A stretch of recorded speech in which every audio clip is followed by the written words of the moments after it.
Hasi da jendea sartzen.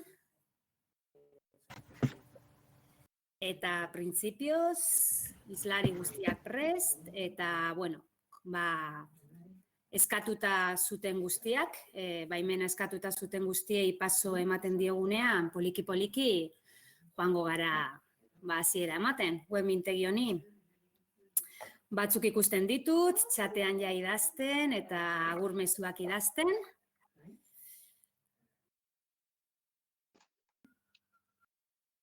Pare bat pertsona falta dira oraindik, sartzeko, minutu batzuk itxarongo dugu.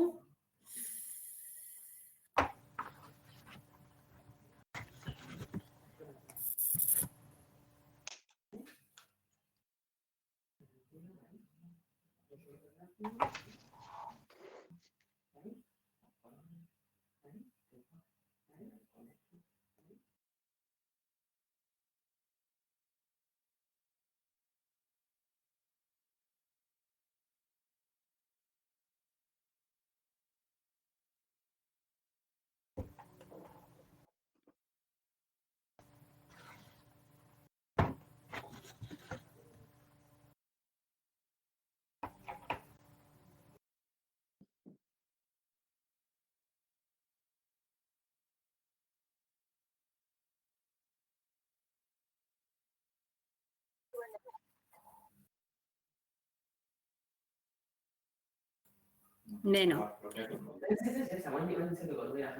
minutu bat gelditzen da, 5 izateko, eta, bueno, bagoaz, gonbidatu guztiak ari zarete sartzen, uste dut ez dala egon inolako inzidentziarik, konektibitateari dagokionez.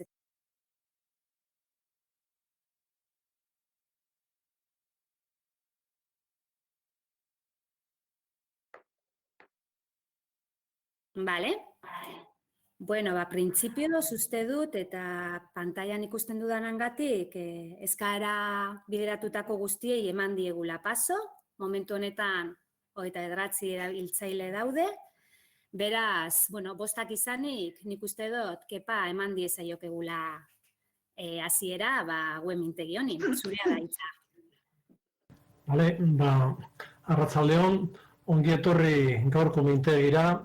Unibertsitateko ikasketak euskaraz eta online, hori da gaurko gaia. Hasteko esan behar dizuet, saio osoa grabatuko dugula.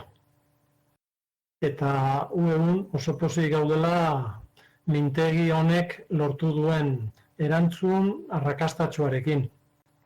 Bai hizlariengatik, baita parte hartzaileengatik. Pixka kokatzeko esatea mundu asko aldatzen ari dela, abiadura handian aldatu ere, eta hizkuntzaren alorrean nabarmena dela aldaketa hau, baita lan munduan ere bai. Orain dela 50 urte gauzak oso diferente ziren, gaur egunean 2020an errealitatea oso bestelakoa da, orain sektore primario eta sekundarioa ez dira ekonomiaren motor bakarrak. Eta lanpostu batean aritzeko beharrezko den formazioa ez da bukatzen 25 urte betetzen ditugunean, ez da pentsatu ere. Bizitza osoan ibili behar gara ikasten. Lan ohituretan eta moduetan ikusten dugun eboluzio azkar hori formazio bide berrien eskutik etorriko da. Eta bestela lehiakortasun parametroetan eta bizitza kalitatean galera handia izango dugu. Online irakaskuntza indartzea bete behar estrategikoa da gaur egunean. Eta hau, Udako Euskal Unibertsitatearekin helburu estrategikoa da, hau lantzea. Hasi izan orain dela 50 urte euskararen eta unibertsitatearen munduak elkarrengana hurbiltzen, eta hau beste urrats bat da. Euskarazko unibertsitatea sortzeko legamia gara, katalizadorea izan nahi dugu. Eta badira 18 urte, online irakaskuntza lantzen ari dela. Arlo horretan arituak eta adituak gara Udako Euskal Unibertsitatean gaur egun. Eta bide horretan, jardunaldi honek urrats bat izan nahi du euskarazko online unibertsitate baten bideragarritasuna aztertzeko. Hori, eskerrik asko parte hartzeagatik, eskerrik asko islariei, eta besterik gabe, Ane Sarasua izango da moderatzaile lanak egingo dituena. Ane Sarasua da UEUko idazkari nagusia, eta berari pasatzen diotitza aurkezpen guzti hauek, parte hartze hauek moderatzeko. Mi eskerkepa, mututu orain, mesedez zure audioa, nik uste dut zaratak eta olakoak ekiditzeko. Poliki-poliki egia da bostetan hasi gara, horregon zarete batzuk sartzeko itxaroten zain, eta, bakepak esan bezala grabatzen ari gara, eta, hor daukazue egitaraua, mintegi honen egitaraua, nik bakarriko hartxo batzuk, jakinaraztea zueri, txatean idazteko aukera daukazuela, ikusten dut mugimendua badagoela, eskuineko 3 botoitxo horretan biztaratzea eta pantaila osoan ikusteko aukerak izango dituzuela, zuek zarete zuen pantailaren jabe eta zuek erabakitzen duzu zer nahi duzuen ikusi, erosoagoa baldin bada islaria handitu dezakezue, gitaraua murriztu, holako gauzak eta txata ere gutxitzen baduzu ero, pantailan espazioa irabaziko duzuela. Ni joango naiz kepak esan bezala moderatzen, oso pozik gaude, jasotako erantzunaren gatik, islarien programaren gatik eta zuen gatik. Orduan, paso emango diot, Angelesi, berak egingo diguelako mintegiaren, sarrera eta aurkezpenak. Beraz, Angeles, ipini zure kamera, mesedez, eta piztu zure audioa ere bai, eta zure aurkezpenak kargatzen dudan bitartean, zurea da hitza. Arratsaldeon. Arratsaldeon. UEUri eskerrak mintegi hau antolatzen iniziatiba hartu duelako. Garaia izan daiteke egitasmo hau josten hasteko. Edo beto esan da, josten jarraitzeko. Baita ere parte hartzaile guzti hori eskerrak uren konbitea, konfiantzaz eta bat-batean baiezko emanez erantzun diozutelako. Zuek, web mintegi honetako parte hartzaileok, benetan autoritate eta persona oso kualifikatua zarete zuen esparrutan. Bai gobernantza politikoan, bai unibertsitateetan, bai gizarte erakundeetan,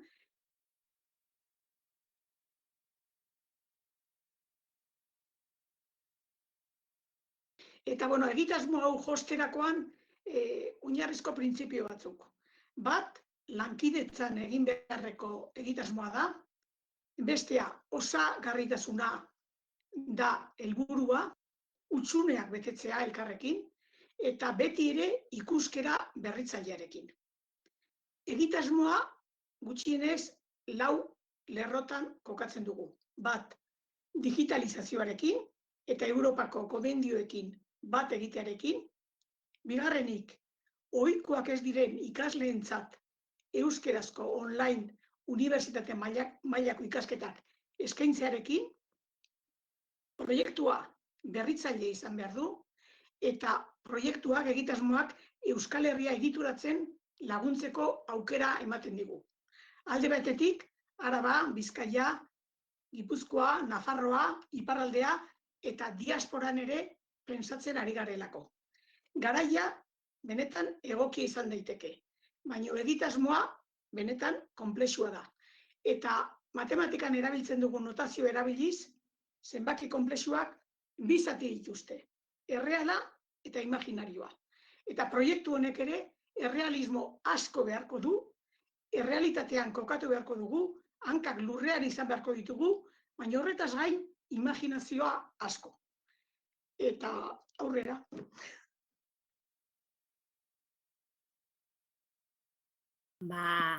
Mi esker, Angeles, urrengoa,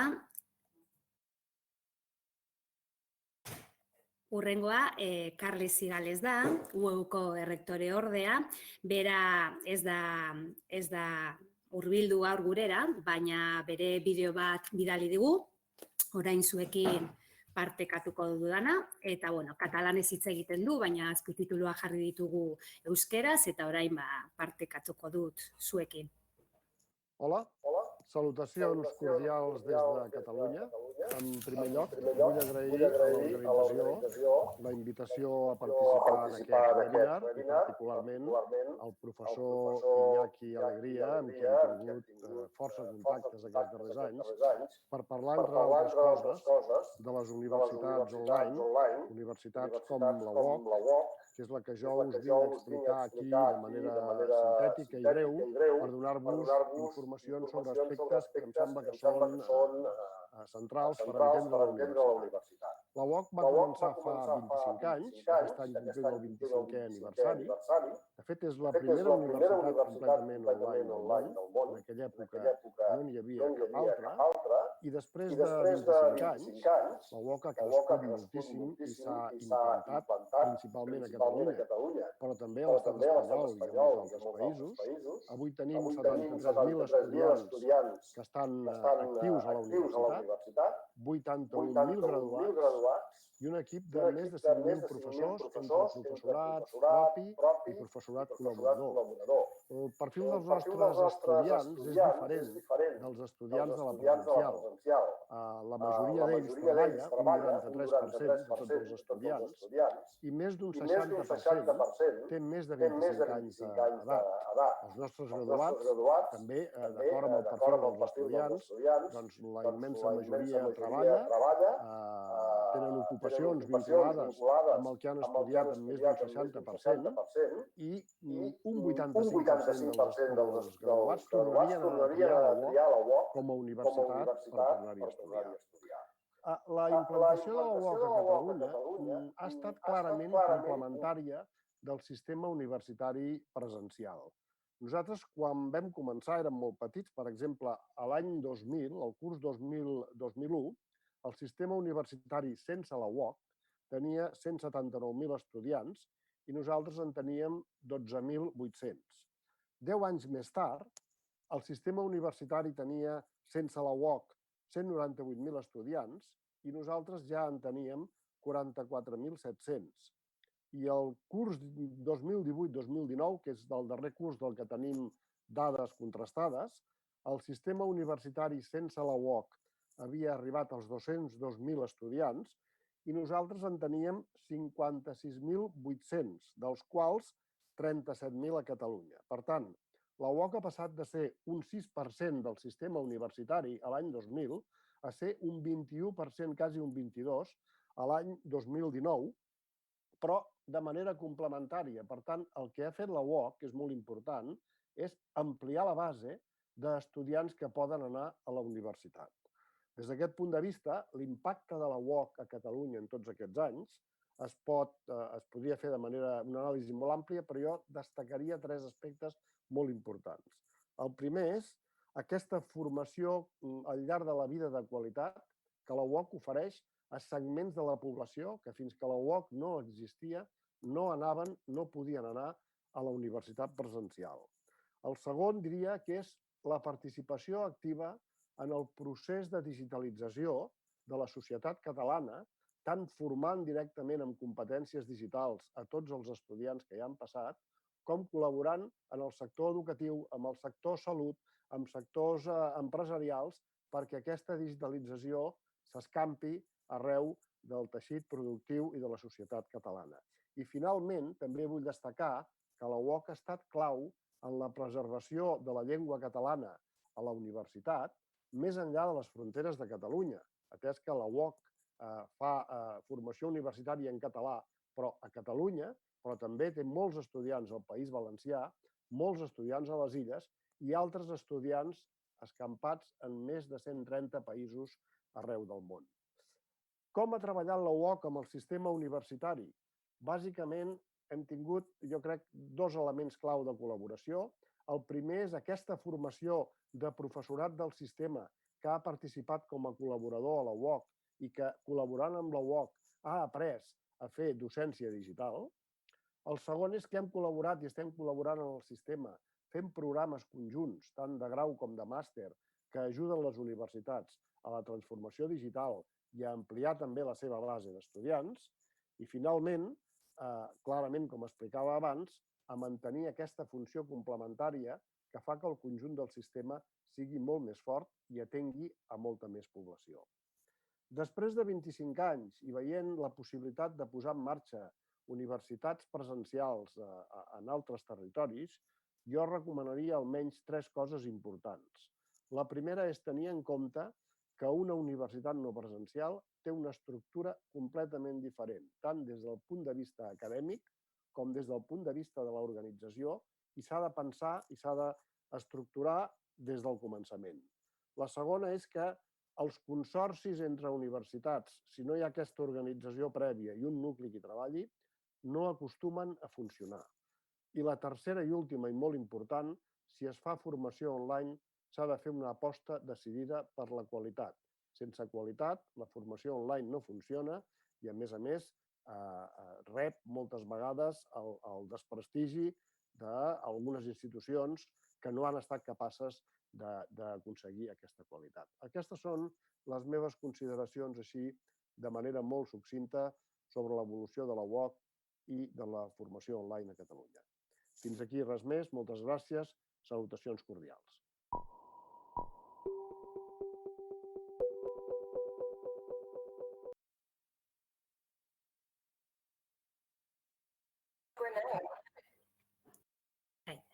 Beno, nik uste dut, eskertzekoa ere, Carles Zigalesek ezin etorria, baina, eskatu diogun bideoa bidali izana eta esan dituen ideia garrantzitsu eta pisutsu hauek, ez? Aurkezpenarekin jarraituz, Xabier Barandiarani emango diot paso, Gipuzkoako Foru Aldundian daukagu. Xabier, poliki-poliki nahi baduzu joan kamera piztutzen, zure audioa aktibatzen, eta prest zaudenean zure txanda izango da egitarau honetan zure ekarpena egin ahal izateko. Ni mututu egingo naiz, lehen uste dut ez dudala egin, eta hoi hartzuntxo batzuk egon dira, orduan sentitzen dut. Zurea da hitza, Xabier. Arratsalde-on guztioi, eta lehenik eta behin esan behar dut, mila esker, jaso dudan gonbite honegatik netzako gore bada. Udako Euskal Unibertsitatean parte hartzea, hitz egiteko aukera izatea, eta zuekin partekatzea. Eta esan behar bat dut, ikusten ari naiz, hemen aldamenean zerrenda batean ze jende dagoen, eta ikusten dudanez, horietako edonork nik esateko daukadana baino, askoz gauza gehiago izango lituzke esateko beraz, hobe dut aurretik barkamenak eskatzea. Nik oso ideia xinplea botako ditut, eta eztabaidarako iturri izan daitezkeenak, ez? Uste dut 10 minutu ditudala, eta beraz 10 minututan saiatuko naiz 3 gauza nagusi esaten. Lehenik eta behin, Kepak hasieran adierazi duen gizarte aldaketa sakona. Eta gizarte aldaketa sakon horrein oinarrian dago garapen teknologikoa zalantzarik gabe. Garapen teknologikoak aurrerakuntza zientifikoak egin du, hain zuzen ere guk gaur bizi dugun eredu aldaketa sakon bat bizitzea, bai ekonomiaren alorrean, baita ere gizarte alorrean edo sistema politikoan.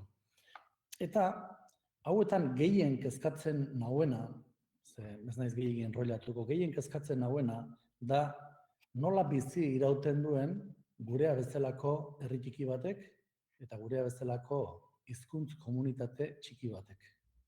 Zeren horrelako testuinguru globalizatuan, korronteak izugarriak dira, aukera teknologikoak izugarriak dira baita ere, eta gure komunitatea eraikitzeko aukerak neurri handi batean dispersatu egiten dira, eta gure espazio komunitarioetan sozializatzeko beste aktore batzuk inkorporatzen dira, orain artean ezagutzen ez genituenak, baina orain presente daudenak gure espazio publikoan. Hori alde batetik. Bigarren gauza azpimarratu nahiko nukeena sarrera hontan, da baita ere, komunitatea ekoizteko egitura publikoen indarra asko ahultzen ari da, orokorrean, mendebaldean eta gizarte industrialdu aurreratuetan.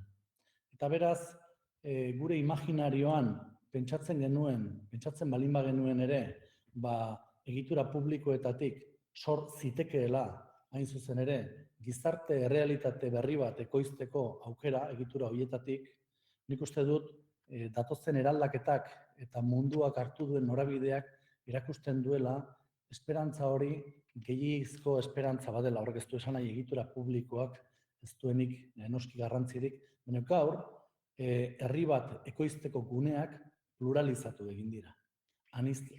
Askoz ere anitzagoak dira, puntu diferenteetatik egituratzen dira.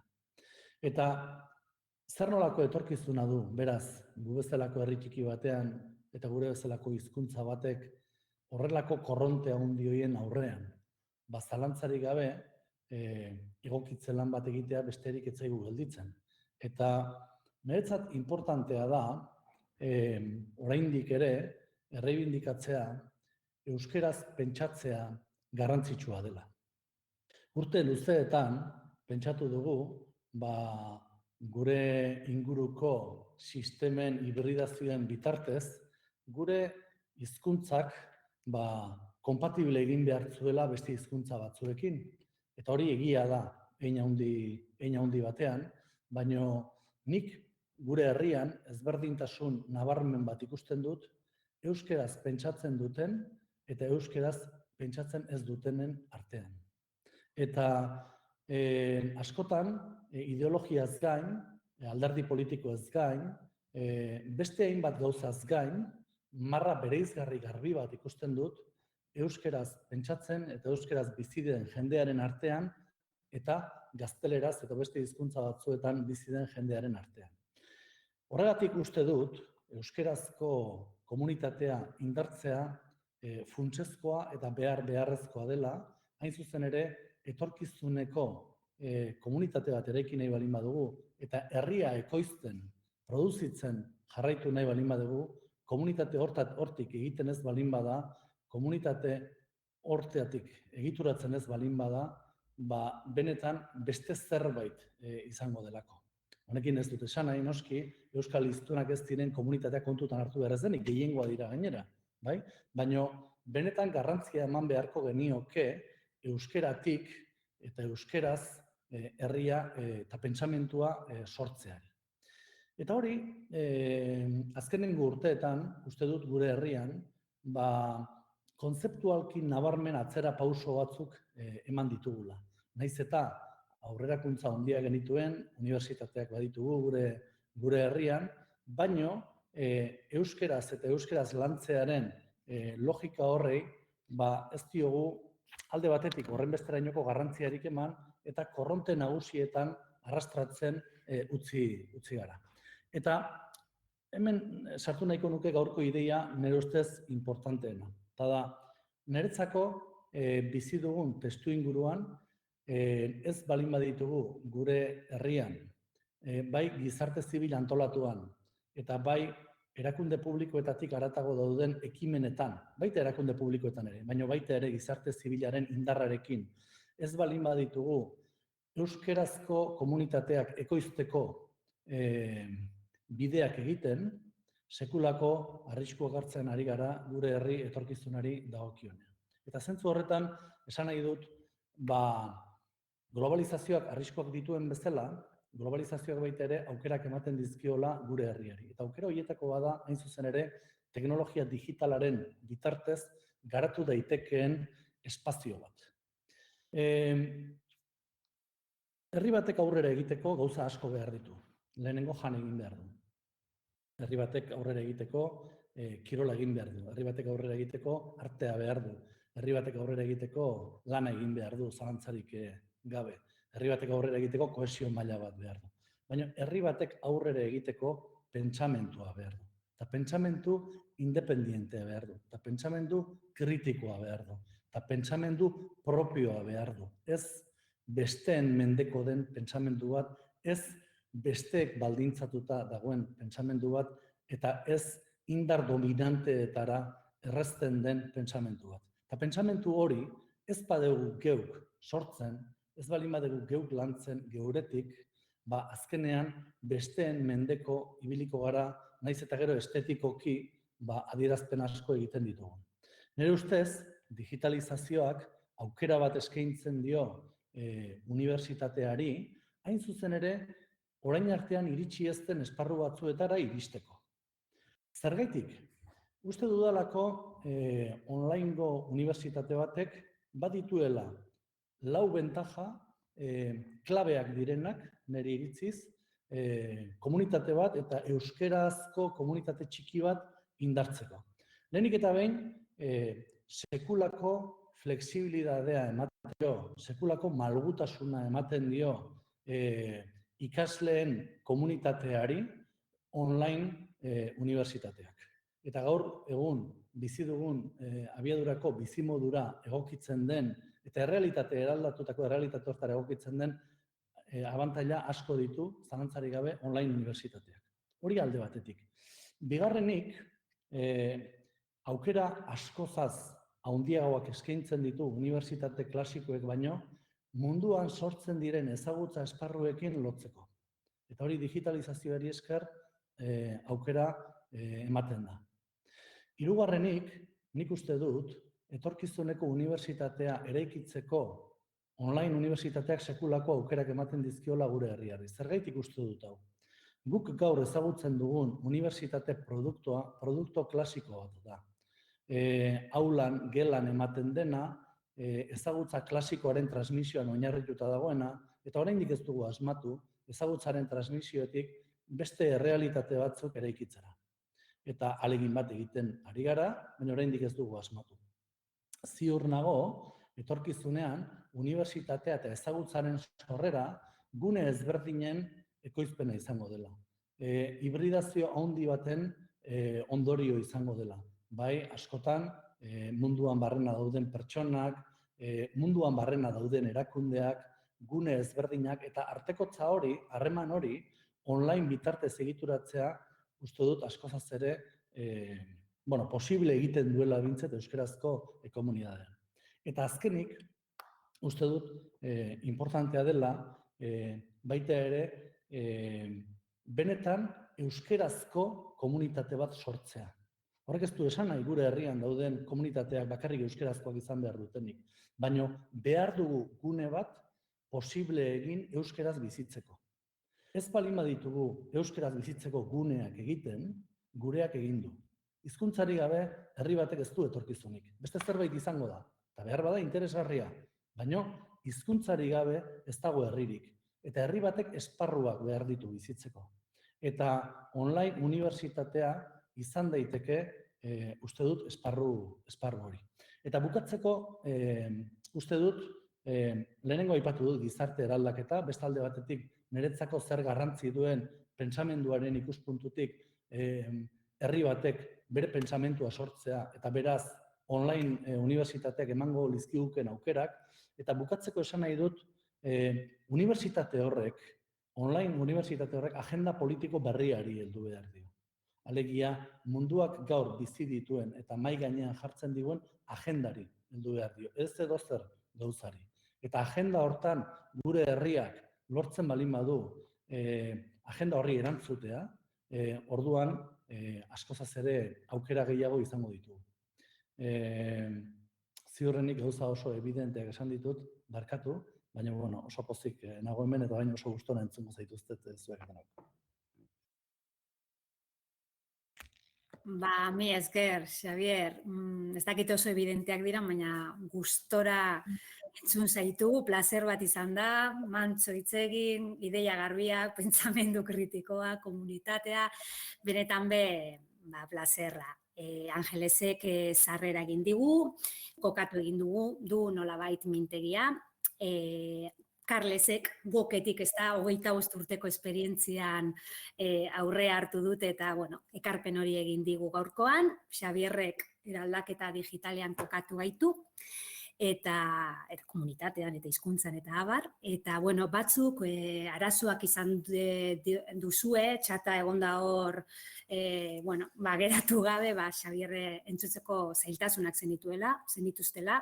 Egia da guk, bai, batzuk sartu eta irten horrela ibili zarete, eta badirudi arazoa konpondu dela. Bueno, gero, zeiretan arte izango dugu ere, entzundakoa, ero beste behin ere, ideiak errepikatzeko.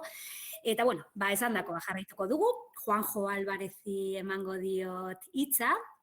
Juanjo, bestei esan bezala, piztu kamara, piztu zure audioa, ni ere goratuko naiz nire audioa kentzen, zu pantailan ikusten zaitu danean, eta Juanjo Alvarezek Euskal Online Unibertsitate hau, baina Europako testu inguruan kokatuko digu.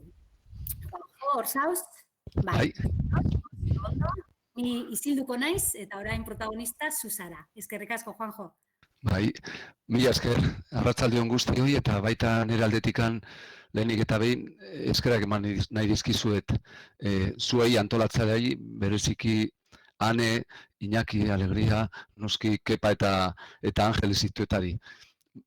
Eskerak eta barkamena ere, niretzako euskara munduan niretzako da bizi opari bat, bizi poza, euskaldun berri naizenez, oraindik ez dakat maila egokiena ponentzia euskaraz egitea, prestatu dut idatziz eta mantso saiatuko naiz nire ideiak azaltzia. Orduan, barkamena guztioi, eta gainez da gai niretzako unkitu naiz gai honekin, ez? Uste dut beharrezkoa dela akordio politiko bat betetzia helburu hau lortzeko. Aspaldi urte asko daramagu lantzen badakit Eusko Jaurlaritzan departamentun lan potente eta fina egiten ari direla helburu hau lortzeko pausoz pauso, eta hau da pauso potente bat, ez? Kontzeptualki behintzat gure erronka nagusiak hor azaltzia. Eta tokatzen zait nahi online unibertsitatea Europako testu inguruan, ez? Azaltzia. Bueno, labur azalduko naiz eta saiatuko naiz ere idea nagusiak ondo azaltzia. Eta urrutiko goi mailako hezkuntzaren eta online unibertsitatearen garapena eta arrakasta Europako hezkuntza munduko fenomeno garrantzituenetako bat izaten ari da azken urteotan. Pandemiaren egoerak sendotutako joera da, noski, baina kontingentzia hortik aurrea garbi dagoela unibertsitate prestakuntzaren modalitate hori sendotu egin da. Naiz eta, uste dut hau egia dela, errezeloak, beldurrak edo erresistentziak izan dituen maiz hezkuntzaren eta gizartearen testu inguruan.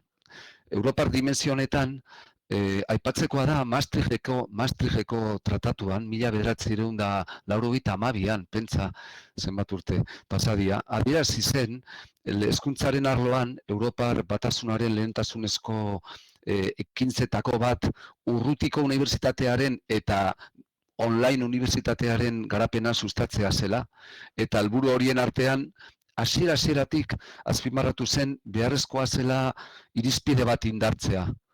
Hezkuntza sektore horretako erakundeen eta erakundeen arteko lankidetza erraztea.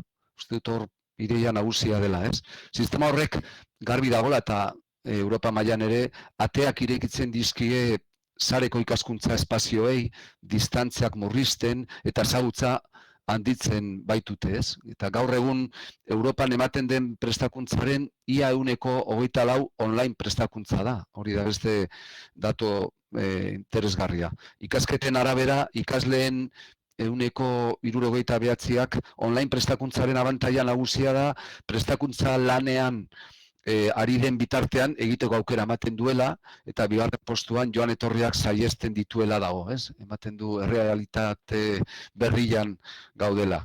Europa maila hontan, aurten justo abian jarritako hezkuntza digitalaren ekintza planak online irakaskuntza Europa osoko hezkuntza maila guztietan garatzen laguntzen du.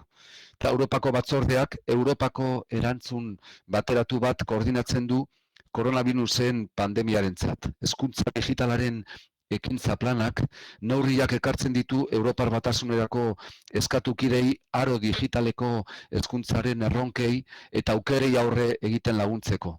Eta plan horren, gero komentatuko dut zer gehiago, baina tamaila gainditu egiten du pandemiaren kontingentzia edo koiuntura, eta Agenda 2030aren aurreikuspenen helburu estrategikoetako bat da, ez? Esango nuke ere, eta garbi neukan apuntatuta, hezkuntza digitalaren ekintza planak, Europako batzordeak kalitate handiko hezkuntza digitalari buruz duen ikuspegia planteatzen du, Europan inklusiboa eta eskuragarria. Eta Europa mailako lankidetza handiagoaren aldeko deia da, noski COVID-19 krisialdetik ikasteko, baina baita epe horretan aurrekaririk ez zuen teknologia erabiltzen ari da hezkuntza eta prestakuntza helburuetarako. Ez, guztut interesgarria da eta baita gaitasun digitalen Europako esparru eguneretzakoa, ez? Baita aspiratu nahi dut argitaratu pixkat nola justo hain dela 2 aste Europako batzordearen komunikazio bat argitaratu zen boletinean, Europaren goi mailako hezkuntzarako agenda berritu bati buruzkoa. Eta hor, unibertsitate online bultzatzeko herritan jartzen du, ez, prestakuntza digitaleko eredu bat garatzen eta edatzen du, eta ematen duela, hau, ez dagoela, esango nuke, moda pasajera bat, ez? Azkenean da oso arlo potente eta estrategikoa. Urrutiko hezkuntzaren kontzeptua ez da hezkuntza kontzeptu berria, noski, ez? Baina egia da hezkuntza sektoren teknologia berriak zabalduz eta ezarriz, hezkuntza formatu horrek dimentsio berri bat hartu duela. Eta horregaitik partikularrek, gobernuek eta erakundek aztertzen ari dira gaur egun bezala, lan urrutiko hezkuntzak eta online unibertsitateak eskaintzen dituzten ahalmenak aztertzeko, ez? Badakigu unibertsitate irakaskuntza modalitate honetako ikasleen profila zertxo bai desberdina da aurrez aurreko unibertsitatekoen aldean, ez? Laburbilduz, eta nik unedaletikan hori jakin nuen aspaldi, esan liteke honako hauek direla, ez? Prestakuntza bide horiek aukeratzen dituzten ikasleak. Ikasketak eta lana bateragarri egiten dituzten ikasleak, desgaitasunen bat duten ikasleak, hainbat motatako zailtasunak dituzten ikasleak, geografikoak, familia betaratzekoak, eta bar, ikastetxera bertara joan ezin direnak, eta noski ikasle atzerritarrak, ez? Online unibertsitatearen antolamendua eta gobernantza aztertu ditut estatu batzuekan, ez? Austrian, Belgikan, Danimarkan, Finlandian, Frantzian, Alemanian, Erresuma Batuan, Irlandan, Portugalen, Suedian, Estonian, Letuanian, eta ondorioak argiak dira. Unibertsitate modalitate honek izaera publikoa du, bultzatzen da publikotik mundura. Eta ia kasu guztietan, egia dela, elkartze akordioen bitez artikulatzen ari dira, ez? Akordio estrategikoetan eta lankidetza indartuetan oinarrituz. Baita dago beste elkarte oso potente Europa mailan, urrutiko hezkuntzako unibertsitateen Europako elkartea. Da Europako erakunde elkarte bat, goi hezkuntza arloan liderak diren unibertsitateak eskaintzen dituena. Horta hor dago gogoeta interesgarriak, ez? Azkenean bere helburua da, sakontzeko pixkat hori eta azkenean bultzatzeko, eta garrantzitsua da hori herritarek bizialdi osoko ikaskuntzaren esparruan ere, ez, bultzatzea, ez bakarrik gradu eta formakuntza ofiziala noski, ez. Azkenean, eta torriko naiz ja gure sistema bukatzeko edo amaitzeko gure sistema unibertsitario hori, uste dut goi mailako hezkuntzaren Europako esparruaren garapen prozesu betean, unibertsitatean arteko lankidetzaren ereduari heldu behar zaio, ez? Noski euskarazko irakaskuntza bultzatzen saiatuz, eta zerbaitik ez, beste hizkuntza ingelesez adibidez, edo merkatu batzuei kalterik egin gabe, noski posible den, ez? Nik esango nuken ere gogoetak bukatzeko ja oraindik pendiente dugun erronka bat aipatu nahiko nuke, ez? Erronka zera da, no? Ditugun unibertsitateon guztion baturatik abiatuta gizartearen zerbitzura dagoen benetako sistema unibertsitario bat eraikitzen asmatzea.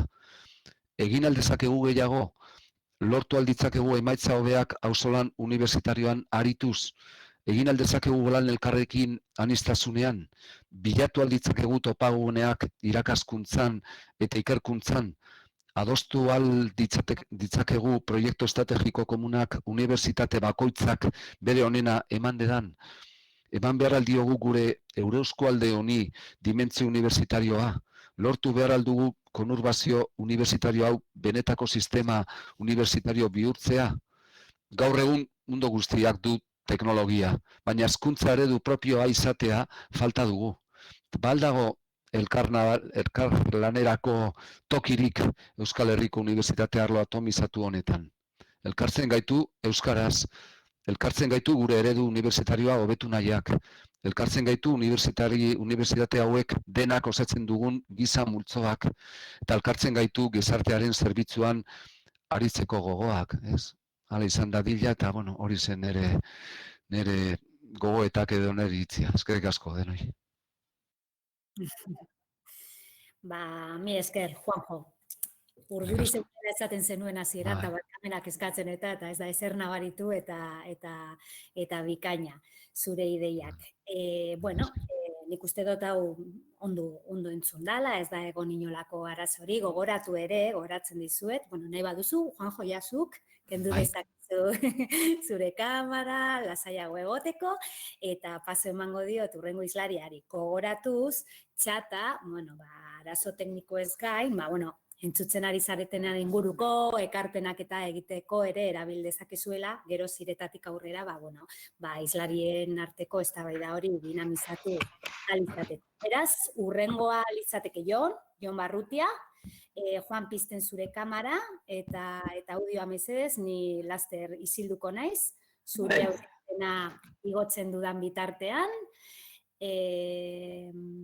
Itxin pizkat, momentu honetan 41 erabiltzaile ditut, eta zuri aurkezle rola esleitu behar dizut, Jon, bai, hemen zaude. Bale, aurkezle rola zurea, isiltzen naiz, eta zure txanda, Jon. Oso ondo, arratzaldeon, da nipe bai, eskertu niko duke monbitea, bai, Anerik Epari, Iñakiri eta Angeleseri. Eta aprobetxatu behar dute okazio hau esateko gustora gonitzara Markezkoako jaure gizan, Eibartar jator moduan, baina gaur ezin izan izela joan, tamalez. Urrengo amaitzat eukiko dugu aukera, espero.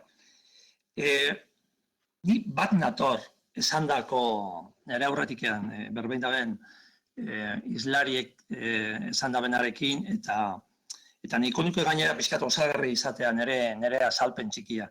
Nineko eskematiko egin dut, nolabait, denporarekin ere bat etortzeko, eta lehenik eta behin egin duena izan da, nola dago euskal sistema unibertsitarioan. Nik esango nuke, lehendabiziko ideia izango litzake, euskarak bere esparroa daukala ja instituzionalki Euskadiko erkidegoan dagoen tresnarik garrantzitsuenean, hau da, unibertsitatea kudeatzeko tresnari garrantzitsuenean da, hori izango litzake plan unibertsitarioa, eta plan unibertsitarioan, kasu honetan, euskararen erabileraren edapena 5. ardatzean dago, 5. ardatzean sartuta dago, esarrita dago, eta hor dago bintzate helburu instituzio moduan, eta unibertsitate guztietarako, euskal sistema unibertsitarioan kokatuta dauden unibertsitate guztietarako behintzat, nik esan nuke ardatza, helburua eta medioa baita, ezta? Da, hori niko nuke pixkat lehenik eta behin agertaraztea. Hau da, instituzioak badukat behintzat euskera euren buruan, eta ez bakarrik euren buruan, euren politikan eta euren tresna politikoan. Gero, nola datorkigu aurretik datozen ikasleak. Esan barko gendukena da, kasu honetan ebaun, ikusteko baino ez da, eguneko 75 euskeraz egiten dutela proba. Da, nik horrek uste dut zerbait aderazi nahi duela. Zan nahi du, hezkuntza sistemak bere garaian izugarrizko lana eta alegina egin zebala, eta lan eta alegin hori dela eta gaur egun, halako fruitua ditugula eta halako emaitza ditugula. Beraz, badaukagu euskal sistema unibertsitarioak materiala eta materia, komila tartean, lan egiteko eta abia puntu oso sendoa dela, ezta. Gradu ikasketetan, esan nuke, eskaintza nahiko sendoa dela. Eta batez be EHUn. EHUk formalki bere eskaintzan euskeraz ematen dituen graduak ugaritzuak dirala. Eta horretarako izugarrizko ahalegin egin da hainbat eta hainbat urteetan. Nik esan nuke azkenengo 30 urteetan aurrera pausu demasak eman dirala eta hor dagoela beste fruitu bat, ezta? Eta hori da zenolako eskaintza ugaria eta berriz esaten dut sendoa. Ez da egoera hain ona gradu ondoko eskaria eta eskaintzan. Nik uste dut hori pixkat aula daukagula, erkidego moduan, sistema moduan. Horre, ondiokan, hainbat eta hainbat oinarrizko gauza egin beharko dira. Ez daude eginda, eragileon aldetikan. Eta hori, askotan, sarritan, horretaz berbain dugu, baina gero aurrera pausu larregirik ez da emon, ezta? Baina, nolabait, nola dago euskera euskal sistema universitarioan? Nik esango nuke ez dagoela ingaizki, bere pisua daukala. Guazen orain urrengo puntura. Eta nola dago online mundu hori euskal sistema universitarioan? Esango nuke, hasteko behintzat bai metodologia aldetik eta bai azpiegitura aldetikan euskal sistema universitarioak nahiko ondo moldatuta dagoela eta moldatzen dela, nahiko ondo horretan dagoela, eta horrez nuke ikusiko hainbat halako inungo ez dakit, baina gabezia larrerikan. Ostera, esan beharko nuke filosofikoki, gure euskal sistema universitarioan kokatuta dauden unibertsitateak, horiek behintzat presentzialak direla, definizioz eta bokazioz, ez dut esaten UEU, baina esate dut unibertsitateak, unibertsitate klasikoak. Niretzako UEU klasiko bada, baina ez da unibertsitate klasikoa. Eta besteak behintzat presentziala dira definizioz. Da horrek ja pixkat ipintzen du, azpimarratzen du zer nolako arazoak, eroikia zen etorkizun baten onlineko eskaintza sendo bat egiteko. Pandemia dela eta, nik uste dut pandemiaren aurrean, unibertsitateak erantzun bikaina eman dabela arazoen aurrean. Batez be, alde batetik konfinamendu garaian, eta gero kurso berria hasteko garai horretan, jarduera normalarekin jarraitzeko, eta nabarmendu dela egin dan alegina, eta ikusi dela erantzuna ona izan dela. Baina bai niko nukena, bi puntutxutan gelditzea. Alde batetik zer da online? Ze online askotan konfunditzen ari gara tresna mota bat erabiltzarekin. Online ez da hori. Nik uste dut UOK bera dela adibide oso ona. Onlinek eskatzen du materialak ekoizteko beste filosofia bat, eskatzen du hurbiltzen diran personak eskaera bera desberdina izatea, beste mentalitate batekin sartzea, harremanak baita izatea beste formato batekoak. Online ez da bakarrik gu egiten ari garana. Onlinek eskatzen du izugarrizko iraultza eta transformazioa. Bai eskaintza aldetik, bai eskariaren aldetik, bai materialen aldetik. Esango nuke, erabatera unibertsitatea bera aldatzea dela, baina aldatzea muinetik eta barnetik. Da horretarako berriz gogoratzen dut gure unibertsitateak oso presentzialak direla. Ez dakit hor nik ikusten dut benetako oztopo bat, behintzat bat-batean halako aldaketa bat egiteko eta eskaintza sendo bat emateko online bere esan nahi guztian. Da gero, azkenik, beste puntutxu bat etako bai azpimarratu behar dana, eta gaur eguneko trebakuntza eta etengabeko prestakuntza eta abar, norengana bideratuta daude. Bideratuta daude beti denborarik ez daukaten personetara, denborarik ez daukaten profesionaletara. Horiek ezin diranez ohizko unibertsitateetara, ohizko klaseetara joan, prestatzen dira halako eskaintzak eta eurengana hurbiltzeko, eurak hurbiltzeko unibertsitatera. Da horrek ere esan nahi dau pixka bat gure ekoizpen kultura online mundu honetan, gure esan nahi dut Euskal Sistema Universitarioaren ekoizpen kultura nahiko lotuta dagoela profil hauetara. De ez hainbeste, esango duke, ohizkoa den ikasleetara, ez? Hori ere kontuan eduki beharko duke. Eta beraz, amaitzeko biak lotzen baditugu, nola daukagun euskara, Euskal Sistema Universitarioan, da nola dagoen online mundu hori Euskal Sistema Universitarioan, nik garbi dukana da, honetan bat nator, guztiz bat nator Xabier Barandiaranekin, komunitate batzuk ero bat behintzat espadugu sortzen indartzua, oso zaila ero oso gatza izango dela benetako erabilpen zuzena egitea arlo universitariotik alde batetik, eta ja are gehiago euskera arlo universitario horretan erabiltzetik, ez. Zergatik, alde batetik, gizartearen aldetikan online hori askoz ere gehiago enberko litzatekelako edatuta, berriz esaten dut online ez dela bakarrik tresneri hau erabiltzea. Gogoratu zer dan WOC, eta zer nolako distantzia dukagu gu besteok, beste unibertsitateok, online mundu horretara WOC-arekin konparatuta. Eta gero, gizartean hori normalizatu inbarko litzake. Nire ustez ez dago hori normalizatuta behintzat beti salbuespenak dira. Kasu honetan salbuespen sistemiko baten bizitzen ari gara, konfinamendua, pandemia, baina esango nuke egia, esango duke guztiok, ia gehienok amesten ari garala berriro lehengo egoerara bueltatzearekin. Eta gero, honetan dator bat lehen esan dudan bezala Xabier Barandiaranekin, enpresak eta eragile sozialak euskeraren erabilera espadute alde batetik normalizatzen da, beste alde batetik eskatzen, gure eskaintza guztiak azkenean beti arresi baten kontra joten du. Azkenean jentea trebatzen da zerbaiterako, eta jentea joaten da, hurbiltzen da unibertsitatera, gero nahi du gizartean bere jakindura hori edatzea, zabaltzea eta gauzatzea.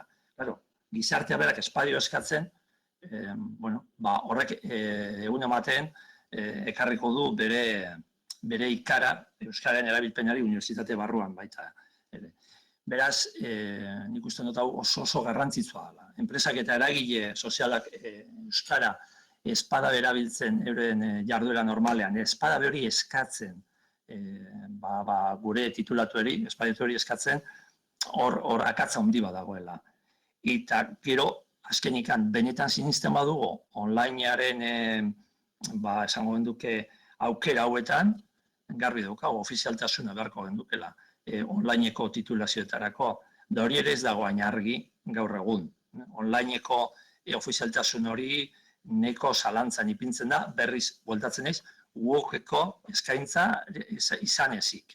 Beste eskaintza guztiak beti daude hor berezko tituloetan, ez dakiz zen olako ikasgai partikular baten, eta nik uste dut, hiru gauza hauek lotuta, lortuko gendukela Euskal Sistema Universitarioan onlineko eskaintza sendo bat eukitzen, eta bestela, segurazki ondiokan arazo asko ikiko ditugula.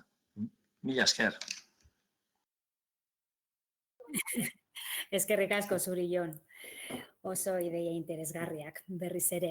Oso ondo. Bueno, Jon Barrutia utziko dut eta Euskal Sistema horretaz hitz egin eta entzun da gero, eta beste Jon bati emango diot ongi etorria. Jon Altuna, Mondragon Unibertsitatetik, berak berrikuntzaz hitz egingo digu, eta mentxe dago, bere kamararekin, eta guzti bezala, Jon, zurea da hitza, ni mututzen naiz, eta zure txanda. Entzuten da, ez da? Entzuten da, ne? Bai, eskerrik asko. Merti. Bueno, arratsaldeon eta nik ere nire aldetik eskerrak euri, gaurko mintegi honetan parte hartzeko gonbitea luzatzegatik. Nolabait eta baita ere, zorionak eta eskerrak, azkeneko urte hauetan jardunean ari zeraten ekimen hau, online ikasketak euskeraz bultzatzeagatik eta neko hizlari guztiak azpimarratu duten bezala, gainera elkartasunetik, ez? Elkartasunetik lortuko baitugu helburu hau. Bueno, niri nola sortatu zait hemen berrikuntzaren online ikaskuntzak eta ikasketak eta berrikuntzaren inguruan hitz egitea eta nolabait pixka zentratzeagatik bai kokatu nahiko nuke berrikuntza eta online ikasketak gure bilakaera historikoaren baitan.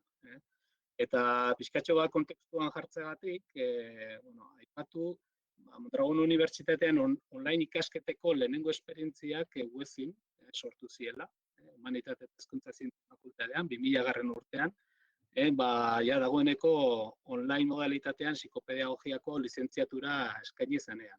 Hori izan zen nolabait, gure unibertsitatean lehenengo hastapenak online ikasketekin.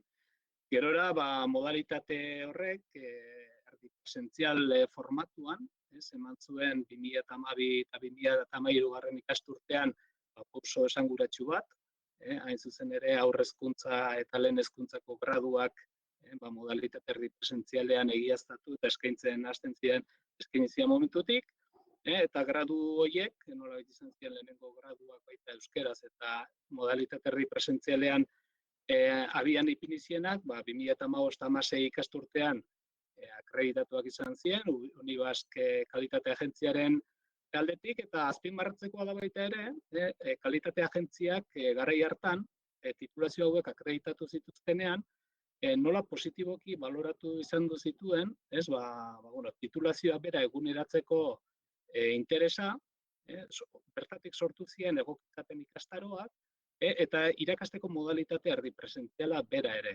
Eta baita ere jartzen zuen edo kokatzen zuen praktika hon bezala, batez ere hezkuntza eta hezkuntzak gizarte eskaerei erantzuteko bide moduan. Urte horietan bertan, 2012-2013 ikasturtean, martxan ipini genituen baita ere 3 master ofizial euskeraz, batetik hezkuntza testuinguru multikultural eta eleaniztasunetan unibertsitate masterra, ekomu masterra, bestaldetik hezkuntza erakundeetako berrikuntza proiektuen garapenerako unibertsitate masterra, Berrimet masterra, eta baita ere gure Mondragoneko kooperatiba esperientziaren baitan kooperatiba gintzako unibertsitate masterra. Nolabait horiek izan ziren baita ere gradu ondoak eta gradu ondo ofizialak euskeraz online esparrura gerturatzeko ekimenak. Eta, azkeneko mugarria, ibilbide horretan, izan da, 2019-20 ikasturtean, derrigorrezko bigarren hezkuntzako masterra erdi presentzialera moldatzeko izan dugun aukera, eta nik uste ere alderdi horrek ere arrakasta kasu interesgarria erakusten duela. Baina pixka kokatuz gaurko gaiari lotuta eta online ikasketak eta berrikuntzak, niri bai gustako litzaidake pixka bat aztertzea alde batetik, berrikuntzaren, nire ustez, berrikuntza badituela begirada edo erpin ezberdinak ikutzen ditula, eta nik hemen azpimarratu nahiko nituzke alderdi batetik, alderdi tekniko-teknologikoa, zalantzarik gabe, hor kokatzen ditugu bai plataformak, bai tresnak, eta bar. Zalantzarik gabe beste erpin bat ikutzen duen, lehen ere aipatu izan dudana da pedagogikoa bera, ikaskuntza nola sortzen den edo nola ahalbidetzen den estrategia didaktikoak kontutan hartzen dituena. Hirugarren erpin bat izango litzateke sortzen diren rol eta profil berdinak, bai irakasle edo bai ikasle. Eta hor dauzkagu adibidez irakaslei dagokionez, online tutoreak, diseinatzaile instrukzionalak, aholkulariak, ikaslei dagokionez daukagu hor profil oso interesgarri bat, dela profesionalena. Eta laugarren erpinak eragiten dio baita ere antolaketa eta bideragarritasun ekonomikoari. Eta gero bestaldetik, berrikuntzaren ikusten importantea dela pixka kokatzea baita ere, berrikuntza ez dela bakarra, baizik eta izaera ezberdinak dituela. Eta berrikuntzan ere kategoria ezberdina daudela. Hor dauzkagu berrikuntza inkrementala edo evolutibo izango litzakena, jarraiagoa dena edo etengabeko hobekuntzara bideratuta dagoena, eta momentu baten beste berrikuntza mota bat izan litekena disruptiboa. Nolabait izateko, berrikuntzaren erpin hauek, eta berrikuntza izaera ezberdin hauek, marko bat kokatzen dute pixka bat ikusteko, online ikasketak eta berrikuntzak ze bilakaera izan dute. Gure kasura berriro ekarriz, nik esango nuke gure hastapenetan, batez ere gure online ibilbidean hastapen haietan hasieran, agian begirada tekniko-teknologikoak eragin handia izan zuela. Eta nik uste dut, garai konkretu haietan, 2000. Urtean, disrupzio izatera iritsi zen. Batean, hezkuntza ulertzeko paradigma berri bat etorri zitzaigun unibertsitatura. Ikaskuntza zer zen eta nola gertatzen den aldatu zen. Ingurune virtual baten kokatzen zen, formatua aldatu zen, materialak berak aldatu ziren, ikasketak gertatzen ziren uneak ere ja zeuden kondizionatuta fisikoki gertatu behar ziren uneetara, eta barrez. Orduan, nolabait, garai hartan bai, izan zen lehenengo epealdi bat disruptiboa. Nik uste, bigarren fase baten, gurean kokatuz, pixka 2000. Urteetik aurrera edo, Mondragon Unibertsitatean Mendeberri hezkuntza proiektu abian jartzen denean, nik uste dut, kasu horretan edo fase horretan, begirada tekniko edo teknologiko pedagogikoak guztiz berrikuntzarekin bat egiten duen unea iristen da, bigarren fase horretan.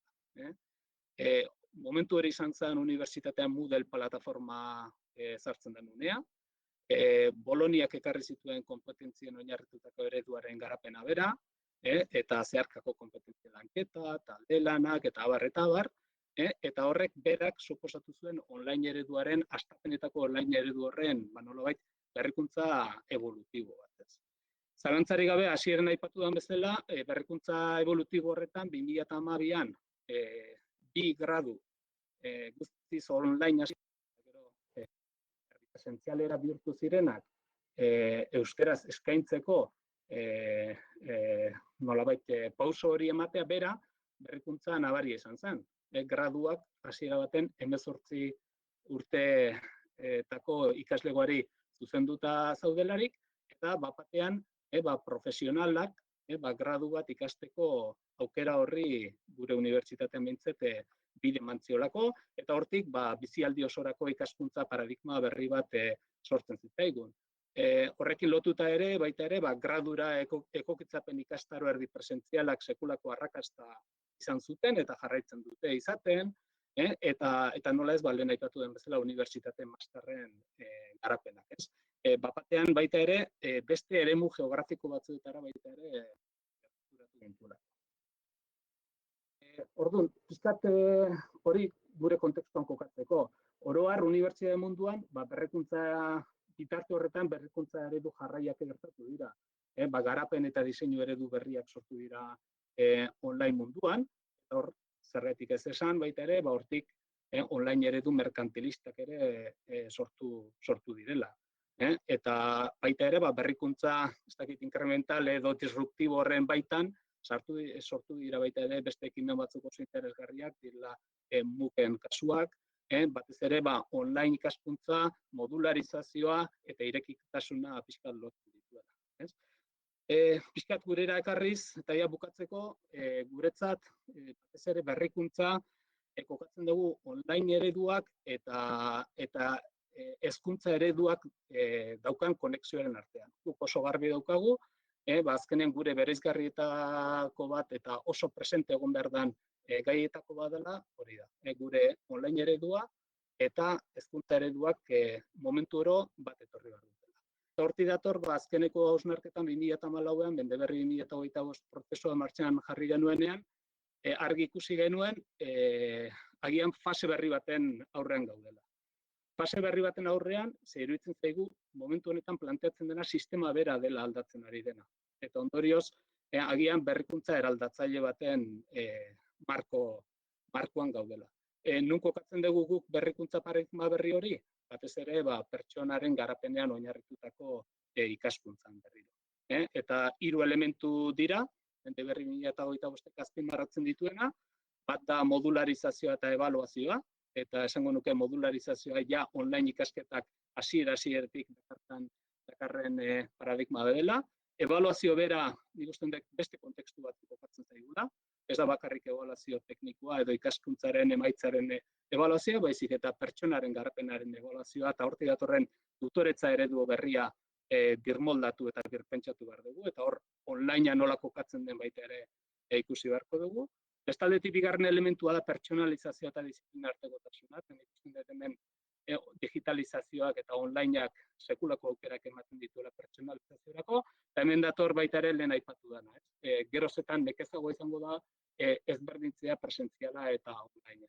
Hibridaziora nik uste dut. Bazela, eta bukatzeko hirugarren kurrikulum elementu nagusiena ikaskuntza esperientziala. Hau da, komunitatea, nolabait, unibertsitate komunitatera irikitzen denean. Eta hemen ere, nik uste dut baita online ikaskuntzak badukala bere evoluzioa edo bere erronka. Pixkat hor kokatzen da, edo gure etorkizuneko baita ere online ereduaren evoluzioa.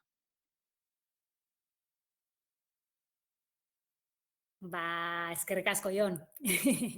Berrikuntzaren inguruan hausnartzearren eta zueren ibilbidea eta gurekin partitzearren ere. Eta hor, minutuak aurrera doaz, eta Iñaki Alegria paso eman gabe ikusten dut kamera pizten ari dala, ez dakit erlojuari begira ere egon den. Zuri aurkezle rola, ez lehituko dizut, zuk aurkezpena duzulako. Iñaki, momentutxu bat, bale. Aurkezle, itxaron, lehenengo igoko duzurea, bai. Eta, zurekin bukatuko dugu erronda, gero badakizu ekarpenentzat arte izango dugula, baina Iñakirekin bukatuko dugu aurkezle rola. Zurea da pantalla hitza eta dana, Iñaki. Eskerrik asko. Mila esker arratsaldeon guztiei eta mila esker egoteagatik. Jardunaldi hau, mintegi hau prestatu genuen eta nolabait duela 5 bat urte, 4 bat urte egin genuen baten jarraipen moduan daukagu. Joan Jode bertan egon zen, zuetako batzuk ere egongo zinetena. Eta badakizue, gai honen inguruan lanketa luze bat ari dela egiten, denboran zehar behintzat. Eta, duela 4 bat urte, halako mugarri bat jarri genuela uste dugu, txosten bat egin genuen, eta Carles gaur konbidatu dugula, nolabait bere hitzetan labur daiteke, alde batetik sinistu egin behar dela, badatorrela, hori gizarteak Xabiernek esan duen bezala egune horiek behar ditu, bestaldetik osagarritasunaren konzeptua, beste ikaslego bada, bestela gehienok, bestela unibertsitateko ikasketak egingo lituzketenak graduen kasuan edo etengabeko formazio hori master eta gradu ondokoen kasuan, eta nolabait bestelako gune desberdindu bat behar dela, lehen ere aipatu den bezala, batez ere Jonek antolaketa rol berriak irakasle eta ikasleen artean, eta orduan, horiek izan zidan nolabait labur bilduz hortik atera zena. Nik, hainbat konzeptu lantzeko datu batzuk ekarri nahi izan ditu, baina azkar egingo ditu zuei hitza emateko. Hau da, Espainiako estatuan sortu den unibertsitateak azken urtetan, eta beltzez bakarrik online direnak, eta esan behar da direla arrakasta gehien izan dutenak azken urtetan. Grafiko hau nahiko klinkoa da, oso interesantea, Kruek publikatuta azken txostenan, eta, hori ikus dezakezu ikasle jakintzarloak, ikasle kopuruak, baina interesatzen zaidana da adina den presentziala eta ez-presentzialaren artean, adinaren faktorea dago hemen jarrita, eta ikusten da batez beste presentzialean adina 25 baino gutxiago dagola, ikasketa motaren arabera, eta berriz ez-presentzialean 35 inguruan. Orduan oso argi dago profila oso desberdina dela eta ohiko unibertsitateekin osagarritasun badagola. Eta, lerro honetan UNED eta UOK daude, eta inguruan beste pribatu batzu duela gutxi hasi dutenak eta beraiekin hainbat kritiketa jaso dutenak, eta iruditzen zaigu euskerazko gune bat, unibertsitate izan, unibertsitateen elkartea, azken finean Euskal Unibertsitate sisteman egongo dan gune bat beharrezkoa dela. Hemen dagona da masterretan, aurrekoa zen gradutan, masterretan hemen interesatzen zaidana azpimarratzea hor dago, eta da, dauzkatzue matrikulatuta aurkeztutakoak eta gainditutakoak, baina nolabait dedikazio partzialeko ikasle ez adilea hitz egiten online unibertsitatea esaten dugunean. Online teknologia da, lehen ere esan da, ez da bakarrik teknologia, baizik eta ze ikasletza dagoen, eta ikasletza horrekin ere zelako harremanak eta zelako tutoretzak eta ebaluazioak eta egin behar dira. Horrengoan, Karlesek kontatu du, hemen gehien interesatzen zaidan datua hau da, 80% lanean dago, eta hori ere osagarritasuna eta aipatu da, ikasle mota hori, orduan ohiko unibertsitatekiko oso eremu desberdina da, lankidetza aukera dago, baina behar den antolaketa eta behar den ikaslekiko harremana desberdina. Hori ikusten da, urtero godazko joera, hemen ez da matrikulazioa, baizik eta titulatuak, eta ikusten da, nola graduondoetan, masterretan eta jende gehiago bukatzen du, naiz eta matrikulatu gutxigo egon, asko laburragoa direlako. Baina kontutan hartu beti, eredu presentzial batean, lau urte behar direnean, ez presentzial batean beharko litzateke bikoitza, ez bada konbalidatzen direla, kasu askotan edo batzuetan behintzat, bada jende mota bat, igual bere momentuan bere titulazioa bukatu ez zuena, eta orain hartzen duena titulazioa bukatzeko.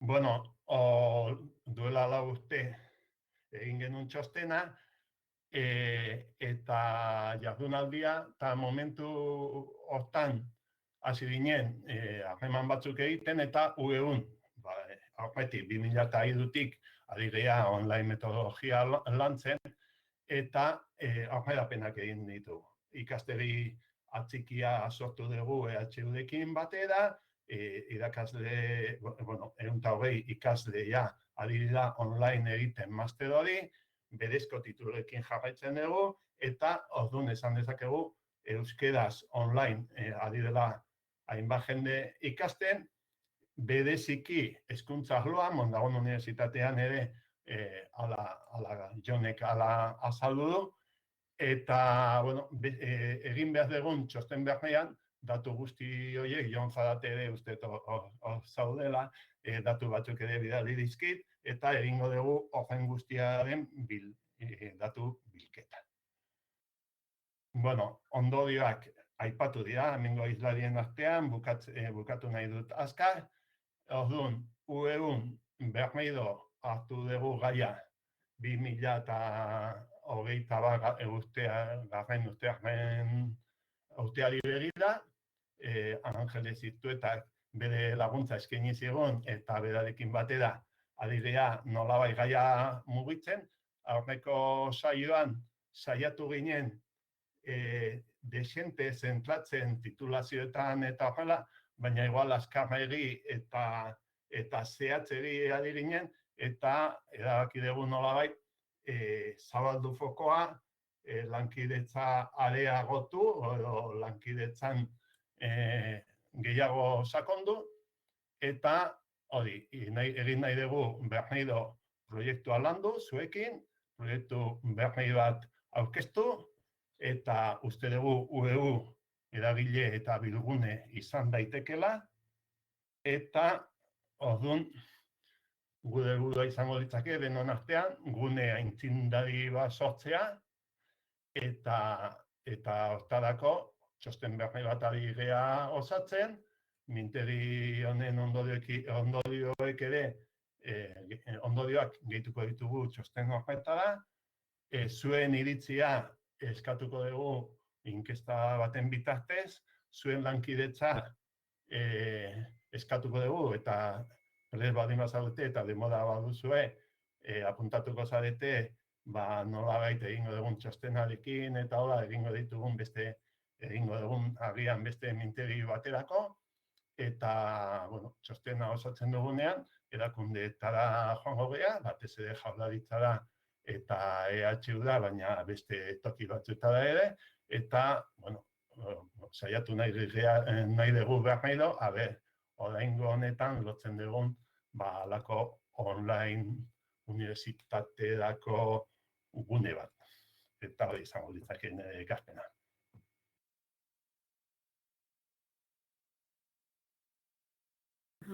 Eskerrik asko.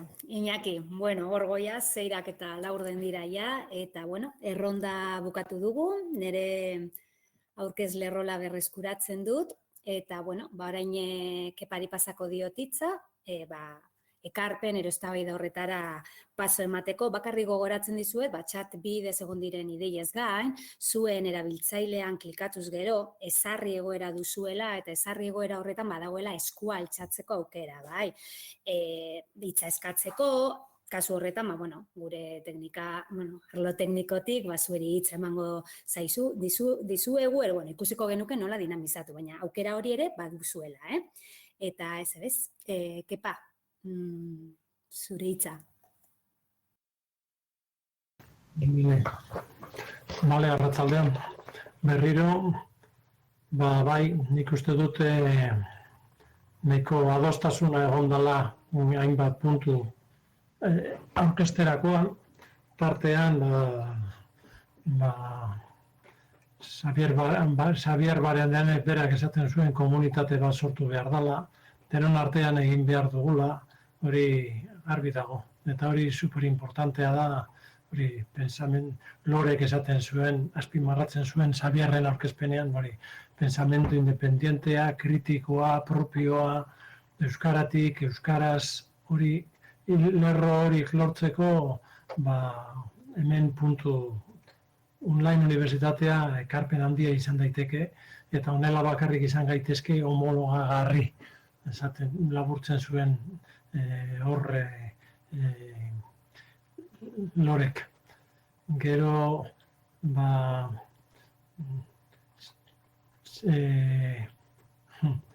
Koldo Garziak esaten zion Juanjo Alvarezi, eskerrak euskaldun berria dela. Ez dela konturatu eta eskertzen da. Hori da, gaurko mintegiaren beste aurrera pauso bat, hori euskaraz egiten dugula eta hemen ikusten dugula euskara guztiz homologatuta dagoela, trebetasuna dagoela hortek egiteko. Juanjok aipatzen zuen bestaldetik Europan ikasleen 24% dela ja era honetakoa. Eta hori distantzia, neurri hartzen ari dela. Carlesek esaten zion beste dato fuerte bat, 2000an orain dela 20 urte unibertsitate sistemaren 6% zala gok. Eta gaur egunean da 21% ikasleen. Ikasle osagarria direla, beste ikasle mota bat dela, hori ere behin da berriro azaldu da, baina saltu handi hartzen da. Juanjok esaten zuen 24% dela online ikaslea Europan, eta UOKen, Kataluniako unibertsitate sisteman 21% da gaur egunean. Hori da guk eduki dezakegun esparrua ere euskara lantzeko. Jon Barrutiak bestaldetik hori komentatzen zuen asko hori, presentziala. Gure oraingo unibertsitate klasikoa, daukagun ere da klasikoa dela, presentziala dela, eta UOKetik oso urruti gaudela, eta beste alde batetik daukagun arazo handi bat dela, ia enpresa eta eragile sozialek ia gauza diren euskararen mundura hurbiltzeko, euskara integratzeko bere eguneroko jardueran hori lortzen ez badugu, esaten du alegin antzua, hau izan daiteke eztabaidarako puntu importante bat uste dut. Ia gizartean eragina sortu behar dugun eta behar dugula gero erabilgarri izango dela eta aterako diren profesional euskaldunak benetan lan egingo dutela. Eta Jon Barrutiak ere aipatzen zuen ofizialtasuna beharko zela. Eta titulazio mailan, orain arte dauden tituluak ez direla graduak, ez? Hori da erronka. Gero Jon Altunak oso ondo azpimarratu du talde bat badabilela Mondragon Unibertsitatean aspalditik, ja 10 aldi bat dela, ia hortan dabiltzala, psikopedagogia, horre 3 master ofizial, eta horre nola aldatzen duen mundua. Hori Carlesek ere, eta beste hainbatetan hori aipatu da, diferentea dela. Diferentea da, online unibertsitatean egitura erabat desberdina dela esaten zuen Carlosek. Eta hemen ikusten da, eta Jonek ere aipatzen zuen negozio sartu dela honen inguruan, eta eredu merkantilistak azaldu direla garapen aukerak daudelako. Eta hor guztiok ezagutzen ditugu Erriojako Unibertsitatea eta Valentziako Unibertsitateak, besteak beste, Iñakik aipatu du gero zenbat unibertsitate berri sortu diren online ganean. Eta Iñaki Alegria bukaeran berriro asmatzen du, bideo dio beste ikasle mota bat dela hau azpimarratzen da, ere honek ere Juanjok esan du, Jonek eta beste hainbatek, Iñaki izaten zuen ikasleen 84% lanean dabiltzala, beste ikasle motu bat, eta Carlesek esaten zuen, bestela horiek ikasi barik geratuko zirela. Nik azpimarratu ditut gauza batzuk hemen, orain ikuste dut hori da txatean azaldu diren gauzak eta aurkezpenetan, eta orain pixkat galderak ireki beharko genuke txanda orokorra ane.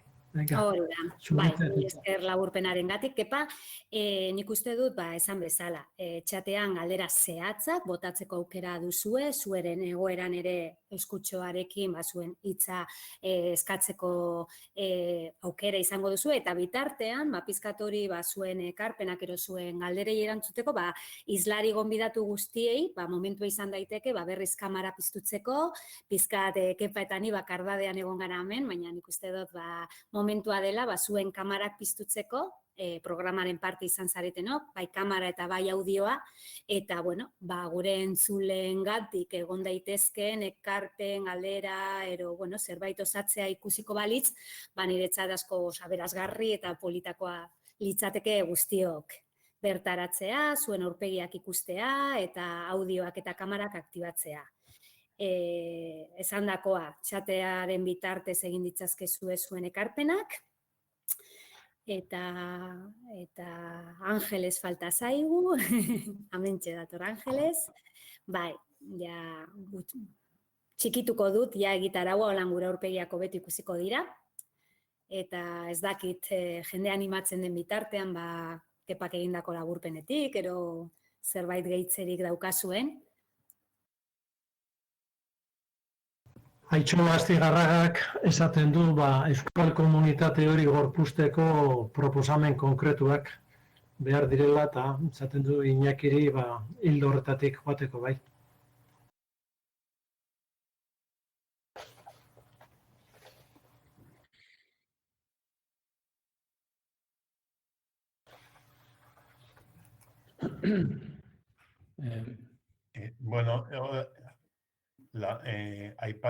Aipatu dan lan munduaren, Jon Barkontiak aipatu du lan munduaren barrera hori, hori da gude zabaia euskeraz irakasten dugunean, eta hola masterpetan ez dago eskaera, enpresetan ez dagolako, eta hortxe dago, baina bestalde hori online eredua justu da modudik onena enpresetara joateko, Jaurlaritzan ere, eta, bueno, Nafarroako gobernuan, eta enpresak euskalduntzeko eta hola plana daude, eta igual hankamotz geratzen da, justu hori formazio lerro hori paraleloan jongo badira, aukera polita izango litzake, bi eremuak lantzeko.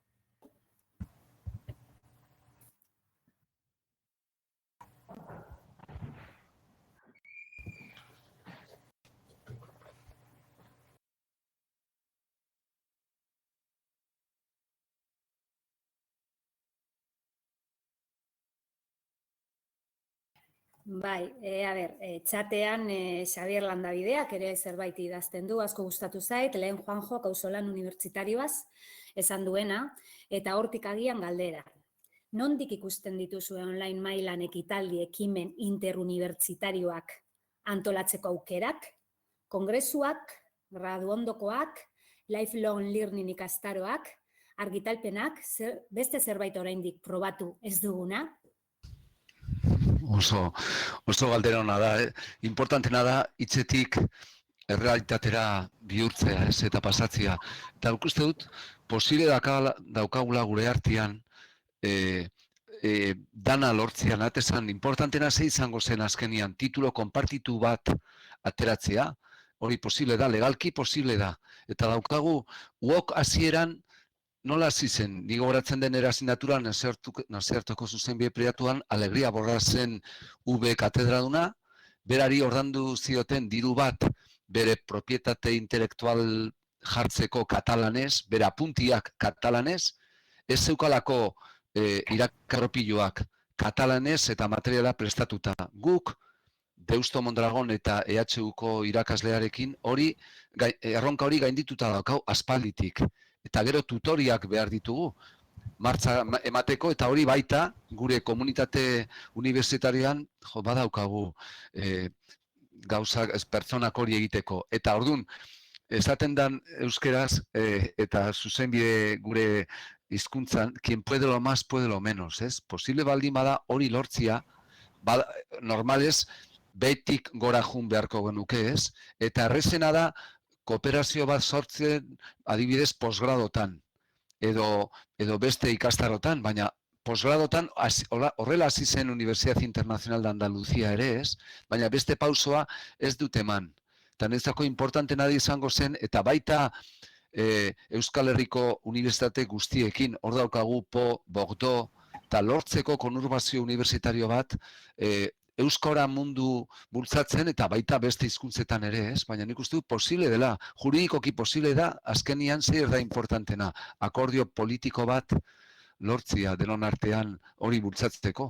Uste dut, sostenibilitate aldetikan erreza da, nahi esan, arlo personala, grupo 1, grupo personal, hori da garaztiena, uste dut hor dakagula ja unibertsitate bakoitzian, ez? Orduan, bultzatu behar dut denon artean. Espero legebiltzarrian hori eztabaidatzeko eta legislatura hontan lortzen dan, ez?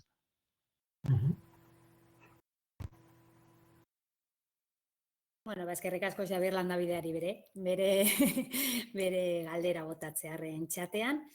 Zuei, esaten du. Bueno, nik uste dut orokorrean sentsazio oso positiboa dagoela, txatean nabaritu da, 51 erabiltzaile geneuzkan hasieratik, gonbidatu zerrenda itxi horretatik eta 30-38 batean mugitu gara, denbora osoan.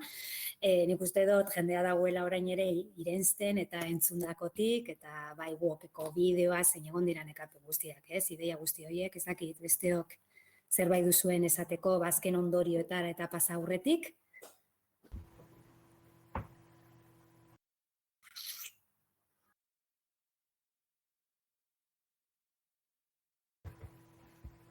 Barkatu, ez dakit zerbait esan daiteken.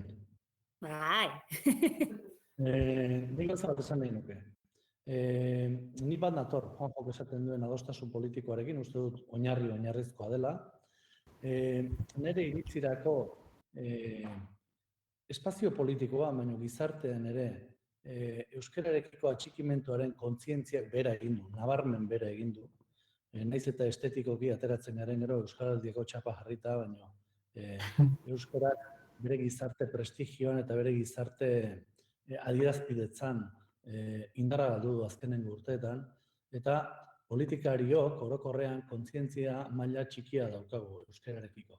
Hitzetan baino, gure ekintzetan, beste gauza batzuk hartzen dute lehentasuna. Eta niretzako badaude gauza batzuk garrantzizkoak direnak. Lehenengoa da adostasun politikoa lortzea, bigarrengoa da bitarteko batzuk jartzea. Bitarteko batzuk jarri behar dira, bitarteko hori gabe gauzak ez dira egiten inoiz. Eta adostasun politikoa balego, bitarteko batzuk jartzea elitzateke gauza zailegia izan beharko. Eta presio egin beharko litzateke hortarako. Zeren hau, proiektu importante bat izan daiteke. Nik benetan uste dut proiektu importante bat izan daitekela. Hirugarrena da, hasieratik lortu beharko litzateke proiektu hau munduan aurreratuak diren guneekin.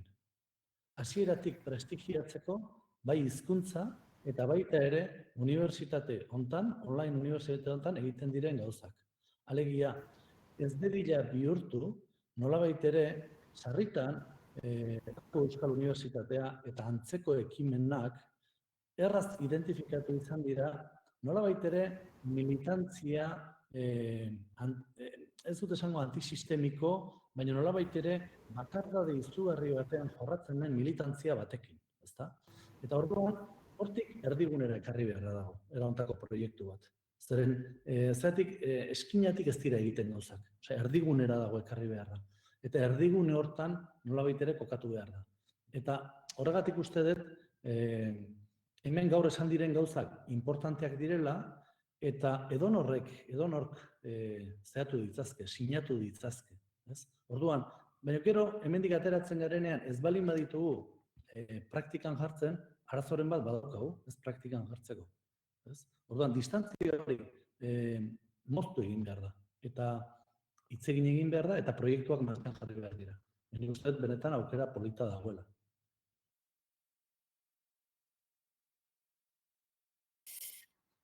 Eskerrik asko, Xabier. Beste galderatxo bat, ekarpen bat, Lore Riondo guztiz bat esaten dizu, Xabier, eta Josu López Gazpiok esaten du 2016an Koldo Mitxelenako jardunaldian, egon nintzen, zuetako batzuk ere bertan zineten, 2020ko honetaraino bide garrantzitsua egin dugu. 2024an onerako beste bat egingo bagenu, espero dezagun Koldo Mitxelenan, ze lortu dugula kontatu nahiko zenukete?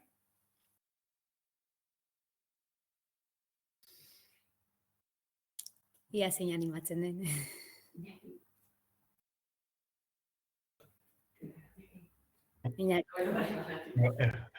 Ni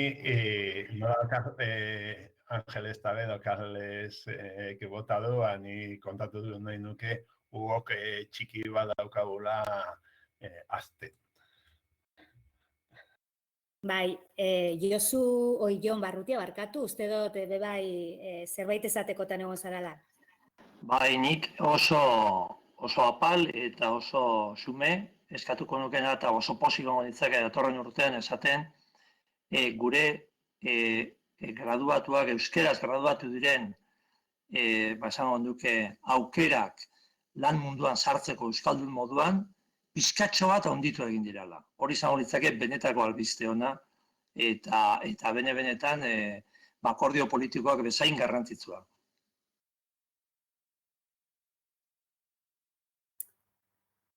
Bai. Nik uste dut lehen esan dakua, sentsazio oso ona dagoela, gauza asko galdetzeko gogoa dagoela, baina, presentzialitate ezak ere nik uste dut ez duela bebai batzutan laguntzen, ez? Ez dakit norbait gehiago animatzen den bitartean, Josu López Gazpiok, eskerrik asko esaten digu, ez dakit, timing aldetik, Angeles, zeiterdiak inguru, mugimendua gongo baliz txatean jarraituko genuke paso ematen, baina nik uste dut ere ez dakit, ondorio batzuk, eta galdetegiaren inguruan edo zerbait esaterik nahiko bat zenu. Mikrofonoa jarri behar duzu.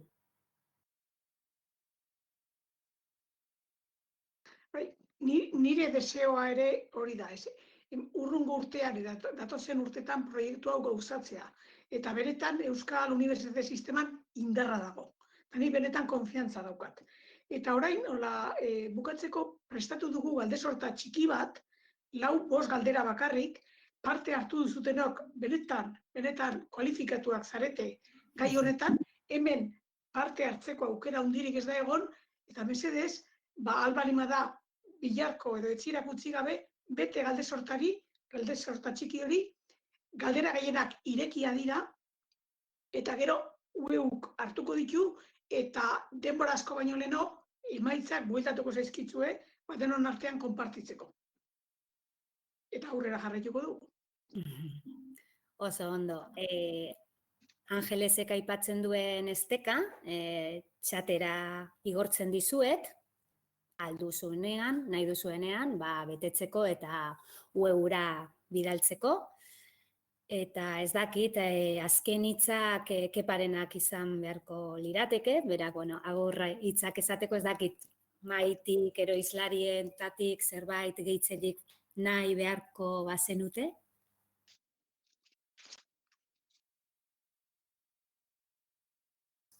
Ez uste dut, Kepa, zurea dela hitza.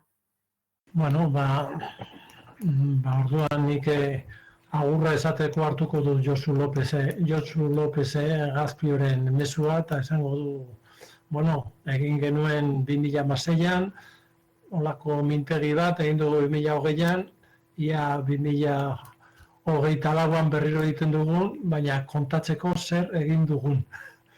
Ez? Ia ordurako ia zerbait martxan daukagun, hori da gure benetako erronka, denen artean lankidetzan egin behar dugu, eta asko daukagu eskintzeko, eta gizarteak asko dauka irabazteko. Badakigu formazioa funtsezkoa dela oso harin aldatzen den mundu hontan, eta online formazioarekin, online graduekin, bestela ikasiko ez duten ikasleek ere ikasiko dute. Besterik gabe orduan, eskerrik asko guztioi, parte hartzaileei eta mailan egon zareten guztioi. Eskerrik asko eta hurrengo arte jarraituko dugu lanean. Bai, mi esker guztiei, guretzat plazer bat izan da, Angeles, Iñaki, Jon, Juanjo, Kepa, Xavier, guretzat olako gauzaten lehen esperientzia, eta, funtzionatu du, eta, eztabaida gogoa ere nik uste bada egoela, baina, etorriko dira beste. Guzti hori eskatu zaizue argibideetan, 3 puntutxu horretan, saioa usteko, eta nik bilerari amaiera ere emango nioke horrela. Mi esker, placer bat, eskerrik asko guren izenean. Eskerrik asko.